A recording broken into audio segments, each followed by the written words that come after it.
Greetings, this is Jay White. I make music, produce music, and release songs.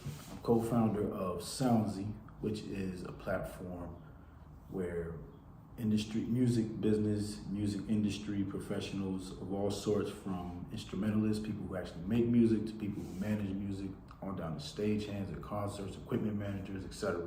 If you're in the music industry, then Soundzie is the platform where you find each other and conduct business.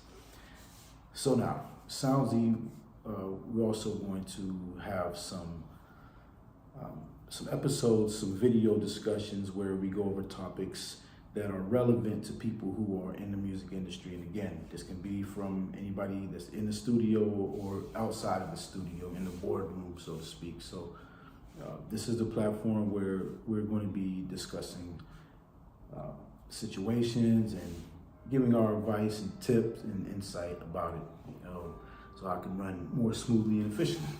All right. So without further ado, the first one, this is perhaps it may or may not be, it depends, but this is the first one being made, the first actual episode. Co-founder Ian Billen, he'll do some as well, and some of you may know him. Some of you may know Ian as a music blogger, and for his content is all found at ianbillen.com, so you can check him out there. Now, like I said, I don't know if this is going to be the actual first episode, but it is actually the first video recorded speaking on things. And what I want to talk about is collaborating on a song situation, like two artists collaborating on a song. Now, for the frame of reference, I'm going to make the situation like in the rap world, but it's applicable to any genre where you're writing a song and collaborating with another individual, another artist, or another writer on that. If you're treating your music career, your music endeavor as a business, then this is pertinent to you. When you collaborate, when you release music, you should definitely be copywriting the song first, and it doesn't have to be a completed version of the song. Show the concept of the song, the lyrics, the melody, etc., and you need it copywritten. But anyway, that's the first thing you should be doing, is copywriting your music, your song. Then you should be filing the particulars of the song from a metadata standpoint. What I mean by that is the writer of the song, the producer, the composers, if there are instruments going on in the song, or if you collaborated with the person who made beats. Now remember, beat maker and producer are not necessarily one and the same. The beat maker can be the producer, but the producer is not necessarily the beat maker, you know what I mean? But anyway, if you got a beat, an instrumental from, someone who is not you, that's another person. So you want to, when you're releasing a song on a platform, to monetize it, such as Spotify, Apple Music, Tidal, etc. All the other ones, YouTube, of course, all the other ones that you release it on that you're expecting to get paid for streams. You want to have all your ducks in a row on the paperwork tip. You want to have, let's say you have a guest rapper. It's your song, but there's a guest rapper. You got another rapper, and he or she performed on your song as well. Now, chances are they wrote their own verse. Now, yes, some rappers use ghostwriters, but chances are that person wrote their own verse, right? So they're a writer as well on the song. So you're going to actually need their government name. You know what I'm saying? I know a lot of rap cats, they really shy away from telling people their name. Like, I've gotten beats from people, and I was like, all right, well, what's your publishing info? Like, what do I list you as a songwriter? And they would tell me, list them as their beat maker moniker, and I'm like, well, I mean, you can try that, but I don't think that's really going to work. I need your actual government name, and they couldn't provide it to me, so I just put all the publishing under me, and anything that I get back, I'll go ahead and break bread. You have to have the government name, because you're going to list them on publishing, you're going to list them as writers, as additional writers on that track, and whatever you negotiate out, that's outside the scope of this discussion right here. So And also with the beat maker too. The person made a beat, then you are going to have to list their government name. You're gonna have to get their first and last name, and hopefully they have it. I believe it's called an IPI number. It's their PRO number. Like when you join ASCAP or BMI, you get a number that is related to you. So any song that you write or a writer on, you get your IPI should be listed. A lot of times, people are in the rap world is just like so non-business. It's so just, I don't want to quite say it's the wild, wild west. It is like there is business in it, of course, because the successful artists, they don't become that way without being successful in business. But the rap world, as far as like the ground floor of it, is really chaotic.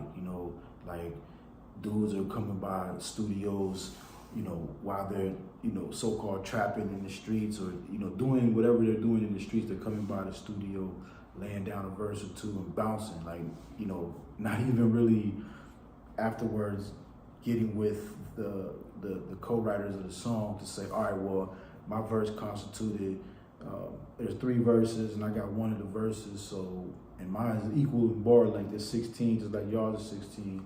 So therefore, I got 1/3 of the, of the verses share of the song. Maybe you don't have the hook, or maybe there is no hook, or whatever. But you see what I'm saying? Not to split hairs, but they don't do that.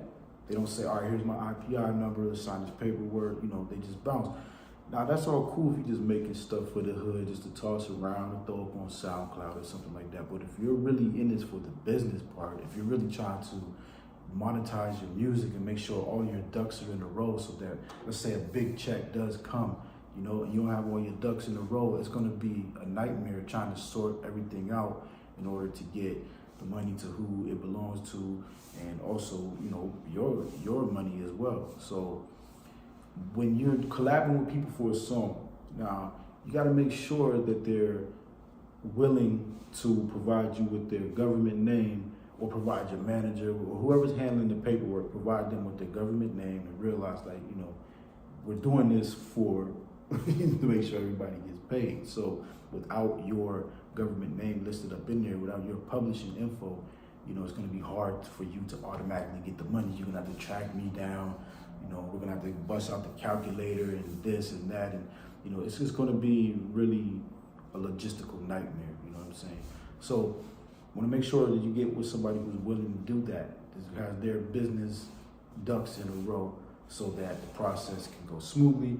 And just when you have all that data everywhere, it kind of also makes your song more present in just, in the business world, because you want people in the streets and in the world to listen to your music, right? You definitely want them to pull it up on Spotify and stream it, fans, so to speak, people who are just out there in the world looking for music.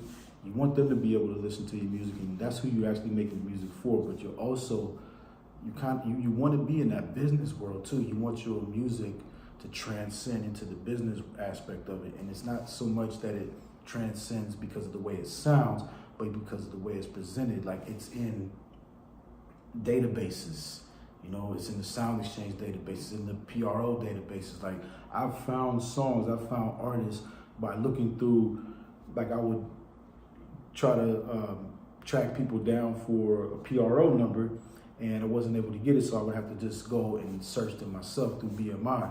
And through BMI, I would see other things. Maybe they were on a song with another person and they're listed, so it was kind of interesting. I would maybe check them out at random. So I found a couple artists like that by just finding them in a database somewhere, the BMI database, I'm speaking specifically, and look up their music and vibe with them if I felt it. So anyway, that's that. Make sure when you're collaborating that you're collaborating with people who have the business mind, the people who are willing to put their actual official documentation on the song so that the pay can be distributed, very well, efficiently. And a lot of times that works in your benefit too, because if you don't have a lot of the data in place, a lot of these platforms, and I'm not talking about Spotify, Apple, and them, I'm talking about platforms such as songwriters, institutions, platforms that break music into the mainstream ear, so to speak. These platforms, they want that data all in order, all in structure. So the more you have that, the more you're able to fit in with the system, as well as you display that you're actually about some business, and your business acumen, your business acumen is, remarkable. So thanks for kicking it with me. Once again, Jay White, and of course, subscribe to the Soundzie channel, because we're going to be dropping some straight knowledge about the music business, the music industry, not just about business, but just a lot of aspects of the music life, the music making life, and in the industry as well. So anyway, that's that. Thanks for kicking it. Check out Ian. He'll be dropping some stuff too. So once again, his website is ianbillen.com. Put that down there as well. Follow him on the socials. If you like this video, click like, and of course subscribe, because more is coming. All right, bless.